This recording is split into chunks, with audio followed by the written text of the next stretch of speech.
Everything had changed. Yes. The very house you were living in was not the same. No longer resembled your house. No longer resembled your house. And for thousands upon that were in the main central Abaco, all of the designated certified hurricane shelters were already destroyed. All of them. All. Wow. So not only people who were in their homes were running to the streets. All the people who were in the shelters were running to the streets. Wow. It crazy. Wow. Yeah. I can see you went back there for a few minutes. Yeah. And every time I go back, I have that moment when I just get full. Right. Because I start seeing it again. Yes. I start seeing it and start reliving the moment. Yeah. That's why I said at the beginning, if you were able to go back. My friend. I certainly know that you can go through a trauma on that scale. Yeah. And to talk about it, not go back. Yeah. I have seen people go quiet. Yeah. I've seen the tears come. I've seen it all as persons try to reckon with those terrifying moments. Well, we've got just a few minutes left. We're going to come back next week and talk more about this because you did not leave on the first plane smoking, as my mother used to say, the first ship smoking. No. You didn't leave. No, sir. You stayed. Now, I want to say, as we close the program, why didn't you stay? Your church was devastated. Everything was devastated. Why? Church. Exactly. The building was just a place where the church met for worship. I stayed because the people were there. People were lost. People were unaccounted for. Yes. People were trapped in their homes. And Dead bodies were everywhere. And you were the man of God. Yes. The shepherd. Yes. Called Yes. to look after his sheep. His sheep. Well, I am so sorry that we have to end the program here today. But listen, we want to continue this interview with Pastor Stephen Knowles next week. I believe we've left at a place that I guess if it was a movie, we'd call this the cliffhanger. And so we want to look forward to hearing more from Pastor next week. Friends, if you were one of those survivors who survived Hurricane Dorian, God still has a plan for your life. Yes, he does. But if you're traumatized, please Seek help. be sure to seek help. Yes. Be sure to seek help because help is available. And these moments of clarity can be life transformative. And you don't have to stay stuck in trauma. You can be delivered to know your purpose and plan and serve God with all that you are. Until next week's broadcast, God bless and take care. You've been watching Grace Connect. Grace Connect is a production of Grace Community Church in Palmetto Village. You're also invited to watch The Alternative with Dr. Tony Evans Sunday evenings and Wednesday mornings. We're also pleased to present Daily Hope with Dr. Rick Warren every Sunday afternoon. Thank you again for joining us today on Grace Connect. If you are hurting or have issues that you need to speak with someone about, then please feel free to contact us at the numbers on screen. These are very difficult times. Remember that God is there for you, and so are we. At the Lyndon Bindling International Airport, I'm Corvell Pyfrom. This is ZNS.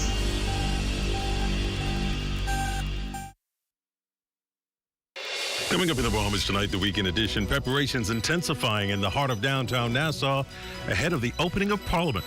Plus, the Minister of Labor outlining her vision for strengthening and advancing labor across the country.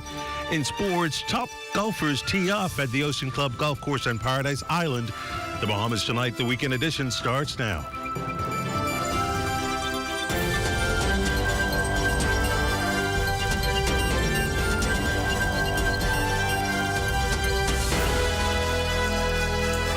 you can join us. Happy Sunday. Good evening. I'm Desmond Saunders, and welcome to the broadcast. Preparations being finalized for the new parliamentary session, which begins this week. The ceremonial event will take place in Parliament Square here in downtown Nassau, where the upper and lower houses of Parliament are located. Vern Curry has more. In just a matter of days, the new parliamentary session will begin with all the pomp and pageantry expected of the occasion. The official opening of Parliament will also mark a significant moment for the Davis-led Progressive Liberal Party administration, marking the first time since 1997 that a government has been elected for a second consecutive term in office. Chief Clerk of Parliament David Forbes providing more insight on what to expect once the process gets underway on Wednesday, May 20th, beginning at 10 o'clock. The Parliament will meet. Members of Parliament, that's House of Assembly and Senators, will take the oath of allegiance and oath of qualification. And they will do that in the respective chambers. Senators in the Senate and members of the House of Assembly will do it in the House of Assembly. At the end of that process, the senators will elect someone to be the President of the Senate and the Vice President of the Senate. Same thing will happen in the House of Assembly. Members of the House of Assembly will elect someone to be their Speaker and someone to be their Deputy Speaker. Once that process has been completed, members of the upper and lower chambers will assemble in Parliament Square for the centerpiece of the event, the speech from the throne, which will be delivered by the Governor-General. Speech from the throne is written by the Prime Minister, and it will lay out his policies, which are documented in their plan that was circulated, what they intend to do.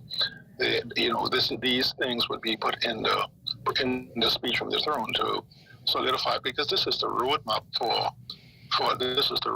for moving forward under this administration. They're telling you what they're going to do, and of course, they will either tell you what they're going to do for the next 2 or 3 years or for a 5-year period.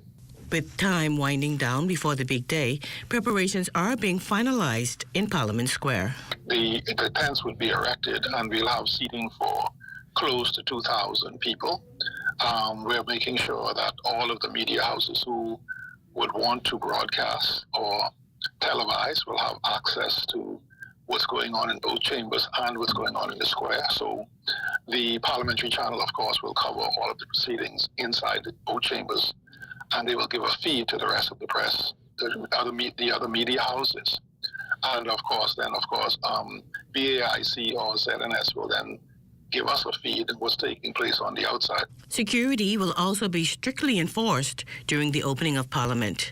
For the Bahamas Tonight, I'm Vern Curry.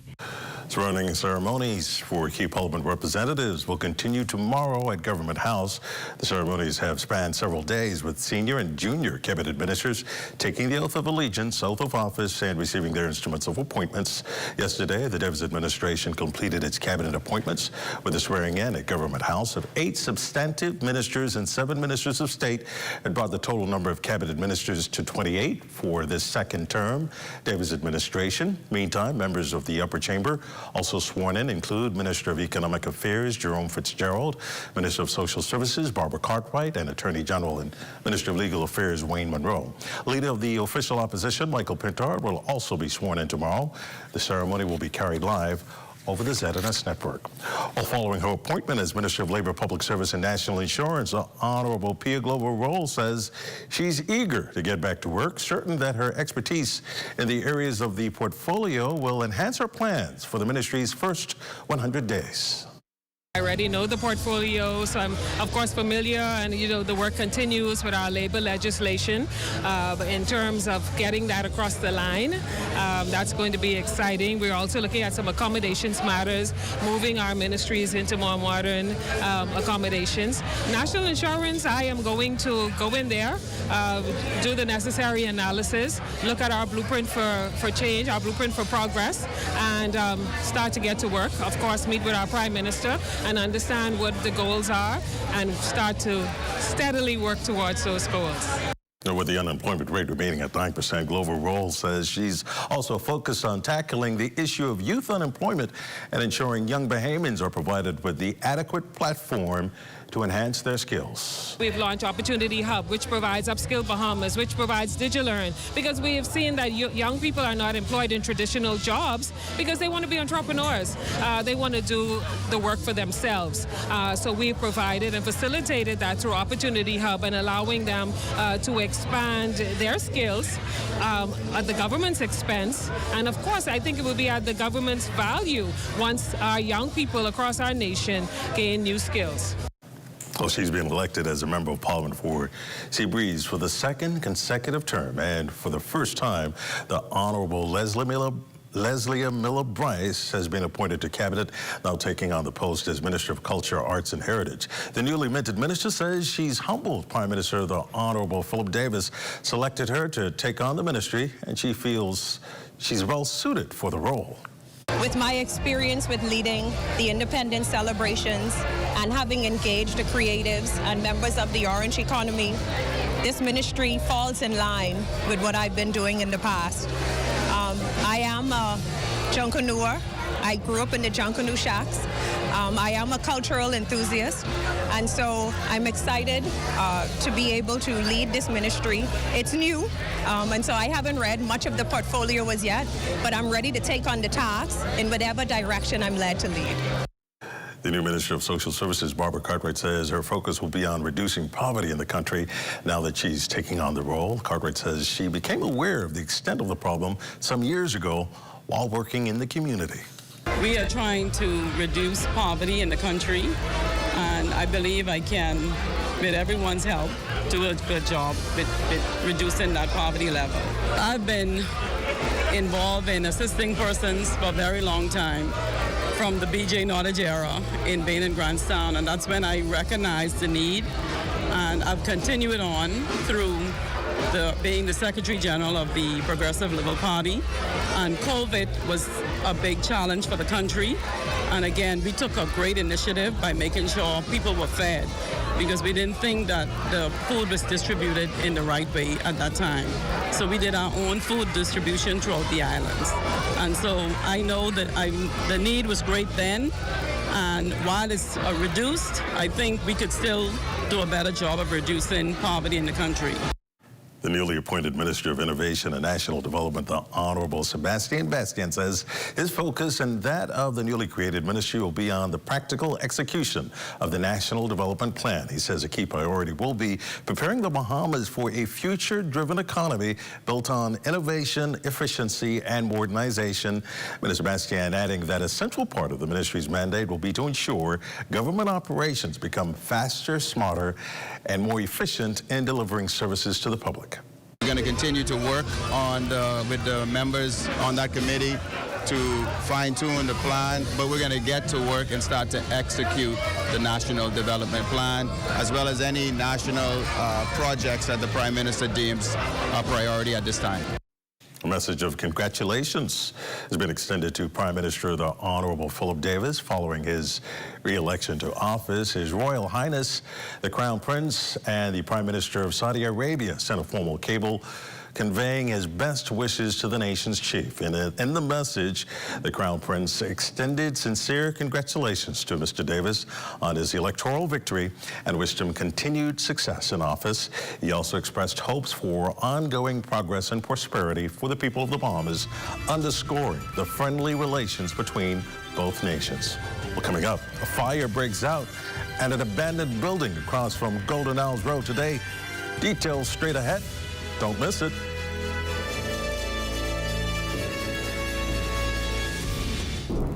Near, far, where can I get 3 flavors in one pizza? In here, at Little Caesars. Ahoy! Then I'll take it for a great price. It's not madness, it's Little Caesars. Pizza, pizza. 3 flavors, 1 happy you for just $11 VAT inclusive. Now available at all 5 of our locations. Little Caesars Oaksfield, Carmichael Road, East Street Pineapple Plaza, Charles Saunders Highway, and 1 East Plaza. It's not madness, it's Little Caesars. Pizza. More than 200 of the world's leading climate scientists will gather in the capital this week for what is being billed as the largest climate change conference ever hosted in the Caribbean.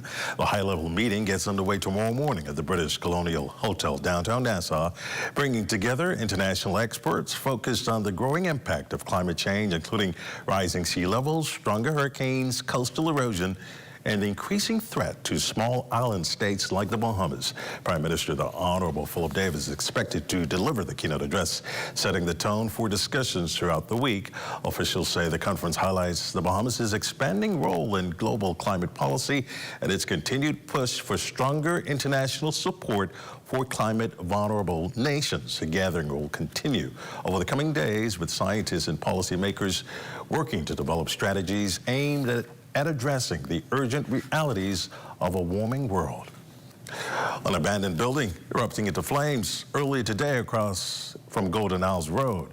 Firefighters moved quickly to bring the blaze under control, containing the fire before it could spread to nearby structures. Fire officials confirming the fire has since been fully extinguished with no threat to surrounding homes or businesses.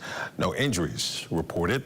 With rising temperatures during the summer months, officials are once again warning that hot, dry conditions can quickly increase the risk of fires, especially in abandoned buildings and overgrown areas. Residents are being urged to remain vigilant, properly dispose of waste, and report any smoke or fire activity immediately. Investigations continue. The Royal Bahamas Defense Force strengthening its maritime front line with the graduation of a new group of highly trained boatswain mates. 12 Marines successfully completed the intensive course designed to sharpen leadership, operational readiness, and safety across the Royal Bahamas Defense Force fleet. The training pushed participants beyond basic seamanship, exposing them to advanced shipboard operations, emergency response procedures, vessel maintenance, and crisis management at sea. Royal Bahamas Defense Force officials say the program plays a critical role in preparing Marines to lead under pressure and ensure vessels remain mission ready during demanding maritime operations. Under the leadership of Commander Defense Force Commodore Floyd Moxey, the Royal Bahamas Defense Force continues to focus on modernization, professional development, and building the next generation of maritime leaders. Officials adding that the newly certified boatswain mates now carry the responsibility of helping to ensure every vessel operates safely and every Marine returns home safely.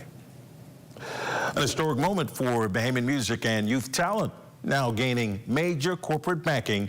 CIBC Caribbean becoming the first corporate sponsor to support and sponsor the Bahamas All-Star Band, following the group's landmark invitation to perform in the 41st London New Year's Day Parade in 2027.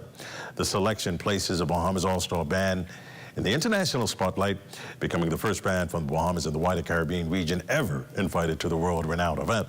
Held annually in London, the parade attracts massive global attention, drawing hundreds of thousands of spectators and millions more through international television coverage. CIBC Caribbean officials say the investment reflects the bank's commitment to empowering young people and supporting national development through culture and education. Band director Yonel Distillion says the opportunity represents years of discipline, teamwork, and dedication by the students, adding that the experience will help shape future leaders through music and the arts. The bank's early support is expected to assist with travel expenses and the extensive preparations required for the international appearance. For the Bahamas All-Star Band, the road to London is now officially underway, carrying Bahamian pride, culture, and talent onto one of the world's biggest stages. Observed around the world on May 16th, International Day of the Boychild, shines a spotlight on the physical and mental well-being of boys, encouraging confidence, positive development, and healthy self-esteem. In the Bahamas, the observance was marked with a special boys forum, bringing young men together to speak, inspire, and uplift one another, focused on adopting positive habits and personal growth. International Men's Day President Henry Higgins. No, I don't think they're celebrating enough. I think they are We always show the negative that boys do, and I'm a firm believer, and I know that there are more positive things that happen in our country with boys, and I think it is important for us to bring it to the forefront.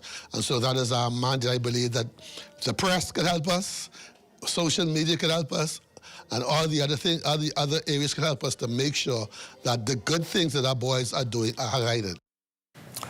Well, students attending the forum echoed that same sentiment, with student Shaheen Cass saying many boys are often judged based on the actions of a few, despite the difficult personal circumstances many of them face. I really think that we really need to move more with the boys, because everybody looks down on the boys because the fighting and all of that. But I do believe that we need to have more programs for the boys to even help them out, because there's some boys who even has not even good even family what they could even depend on. And for them to come to school and even look at a teacher and say that's like a father figure to me, I feel like that's a good thing. And I believe we should even encourage the boys more, because we is discourage them from just posting all about fights and, oh, boys ain't doing this, none of that.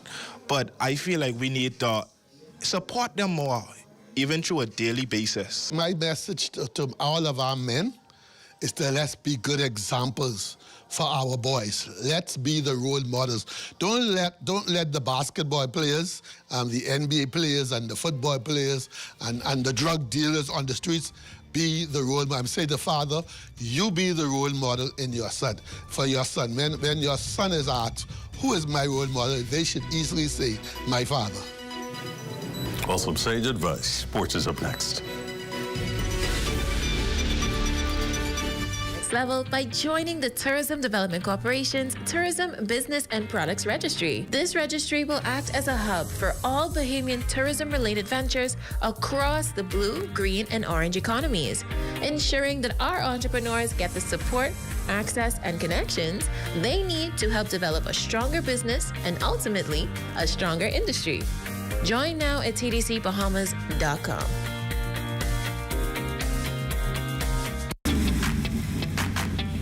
Introducing the Focal Smart Pass app that helps you to fuel up faster. Here's how it works. Download the app on the App Store or get it on Google Play and create your profile with payment details. Visit your nearest Shell station, open the app, scan the pump's QR code, select your payment amount, and begin fueling. Say goodbye to cash and cards, because the Focal Smart Pass offers secure and convenient payment options right at your fingertips. Download Focal Smart Pass now and fuel up faster today.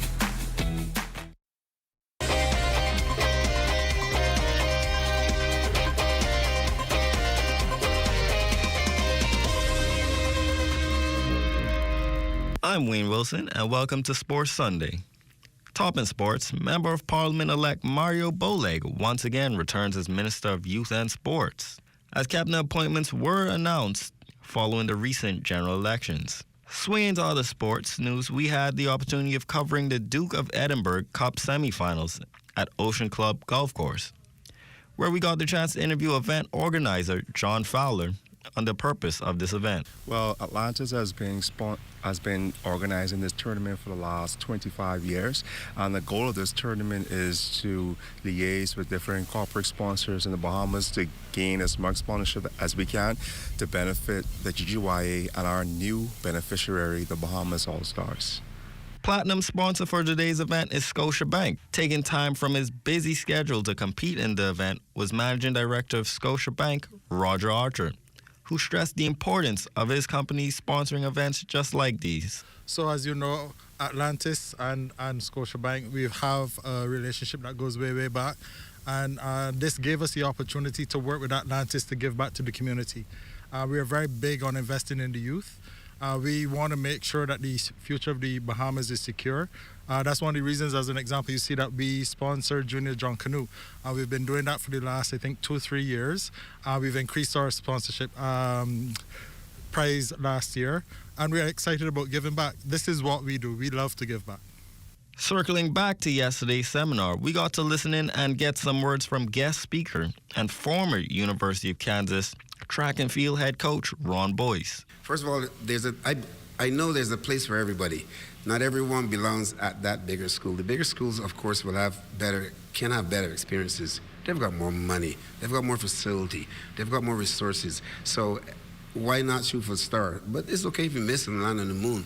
Like the smaller schools, it's okay to do that because everybody belongs somewhere. And that smaller school might be a fit for the individual who may not be as confident, the individual who has no idea what he or she's doing because they haven't been doing it for a very long time, you know?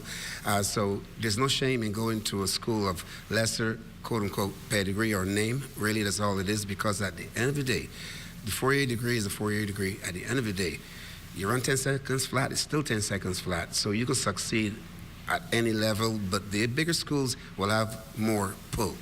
But no, I don't shame or frown on anyone that might go and take a different route. I advise them to take a look anyway. But once you leave and go to the United States or after college or wherever you are, you know, you're setting up the next 4 years or 5 years can very well determine the rest of your life.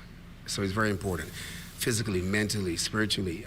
So choosing a school that will fit you more so than you fit that school is extremely, extremely important. Once again, this is Wayne Wilson, ZNS Weekend Sports.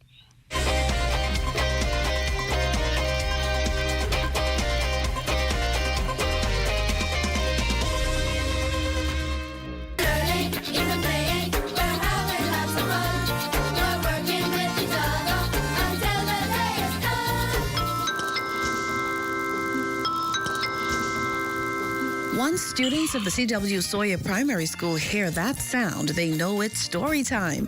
The school recently celebrated Literacy Month. Here's Senior Mistress Tara DeVoe. Our school this year, we use reading the book Paddington in Peru. And the book is usually associated with a movie, which the children get to watch at Atlantis at the end of the month. Every day is an assigned chapter. So during the SOAR reading period, our boys and girls will be read to either by their teacher or guest readers, or even parents. We want to foster a love for reading. I know during the reading block or reading periods in class, we know the children may have this perception that, oh, we're reading just to learn something, or we're reading because we have to read as a class. But we want children to just take a book and enjoy it. Open books and the wonderful world that's out there when you open books. Just not reading for pleasure. Then we want to foster that with our boys and our girls. We do have some competitions that are going on. We have a composition competition that's going to be launched on Monday. We also have a book log competition where we're encouraging boys and girls to read as many books as possible. And there's a competition there, so there's a prize going to be awarded to the child who reads the most books. Deputy Head Girl Esther Honorat says she's soaking it all up during her last months at her beloved school. Reading is very important because reading is all around us. We have authors, writers, and we read lots of books. So that's why I love this Literacy Month, because it just shows how important reading is, and reading is important to everybody. I'm Adama Williams for Ed Talk.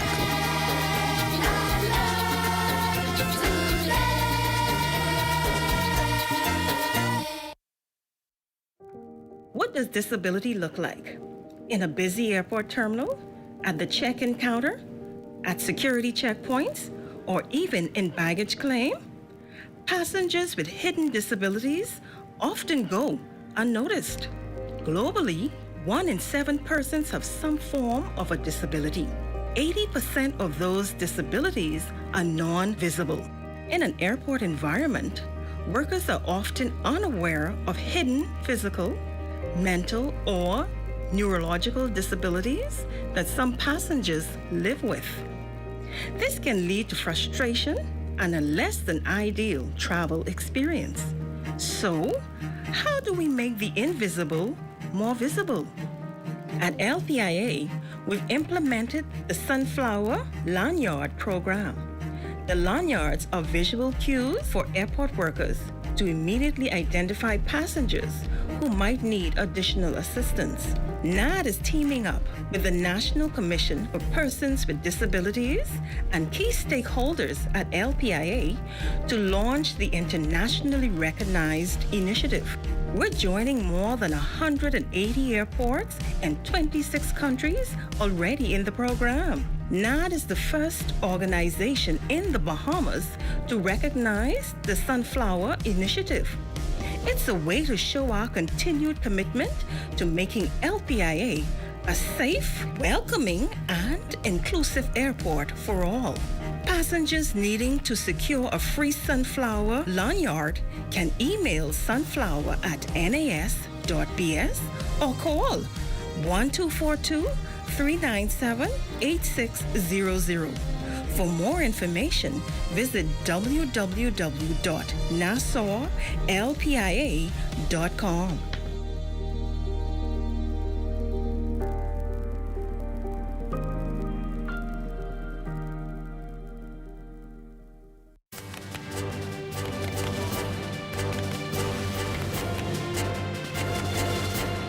You're still here? But of course you are. But be sure to tune in every weekday at 7:30 p.m. for the Bahamas Tonight Access Now, Where we bring you the brighter side of news.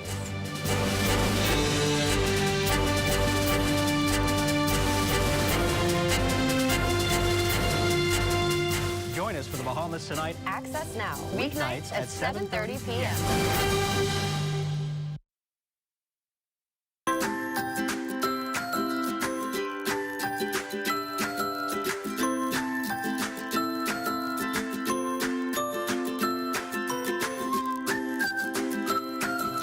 Time now for a check on tonight's weather forecast. Chief Meteorologist Basil Dean joins us in studio with the latest temperatures. Good evening, Basil. Good evening, Desmond. We have a stationary frontal trough just across the extreme southeast Bahamas, and that's firing up some showers and thunderstorms in the vicinity of Inagua and the Turks and Caicos Islands. As well, we have some spotty showers, mainly over the open waters of the Bahamas, and those showers are all drifting towards the west. Outside of our studios, we have patchy clouds, temperature 84 degrees, the relative humidity 72%. We have easterly winds at 12 miles per hour, the barometric pressure 1,018.4 millibars, that's 30.07 inches, and the pressure is steady. Now your temperatures around the islands, 82 degrees in Marshall, Barbacoa, Greentold Key at 85, 85 degrees also in Freeport, Grand Bahama, the Berry Islands at 82. Alice-Island, Bimini, 83 degrees, 82 in Harbour Island, Roxanne, Eleuthera, 83, 85 in Otterstown, Cat Island, Black Point, Exuma, 84, also Camps Bay, South Andros at 84 degrees. Central Andros, that's Fresh Creek, they have a temperature of 82 degrees. Georgetown, Exuma, 85, and that extends into Rum Key and also in San Salvador. 82s again in Betsy Bay, Maguana, and Acklands, Rycat Island, Clownstown, Long Island, and Crooked Island at 85. Another 85 in Matthew Town, Inagua, and the Turks and Caicos Islands at 86 degrees. And your boating forecast for all areas tonight, easterly winds at 12 to 18 knots, the wave heights going to be around 3 to 6 feet. So we have a small craft caution in place for your boaters throughout the 700 islands. Now the high tide, that will take place at 9:13 tonight. And then tomorrow for all areas, once again, we have a slight clockwise rotation in our winds. It becomes east to southeast at 12 to 18 knots. The wave heights 3 to 6 feet. High tide, 9:33 in the morning with the low tide at 3:38 in the afternoon. Satellite pictures showing that in Wooded Wee over the southeast Bahamas, and that's associated with a mid-level trophy, which is responsible for some of the showers that we have been experiencing over the past couple of days, a couple of with occasional cloudy conditions as well. However, that upper level low is pushing towards the east, so we'll see a little bit of clearing come tomorrow, but another system will be moving in to reinforce the summer-type showers. Now tonight, we're looking at partly cloudy and warm, a bit breezy. Otherwise, a thunderstorm in spot followed by a shower or two in spot later on tonight as well, with your low temperature falling off to 77 degrees. Now tomorrow, mostly sunny, breezy in the morning with spotty showers and thunderstorms with an afternoon shower and thunderstorms also very likely. High temperature tomorrow, it's going to climb up to 85 degrees. And your extended weather forecast, those pop-up showers will be with us right through Friday. Very warm daytime conditions, upper 80s for the greater part of the day. And when you factor in the relative humidity, it's going to be very muggy. Those heat indices, they're going to be somewhere in the low triple digits. Now, come Saturday, we have another upper level trough. It's going to push just to the west of the Bahamas, and that will usher in some cloudy conditions, which will not last very long, because by Sunday, we'll see the sun poke out once again. But those temperatures, we'll see a 90-degree creeping up here on Sunday over the weekend. Nighttime temperatures, very muggy. We're looking at mid-70s throughout the next 7-day cycle. Desmond. Thanks, Basil. That ends the Bahamas Tonight, the weekend edition. Thank you for continuing to make ZNS your first choice for news and information, as only the sun covers the Bahamas better than ZNS. On behalf of the entire team, thanks for watching. Have a good night and a safe week.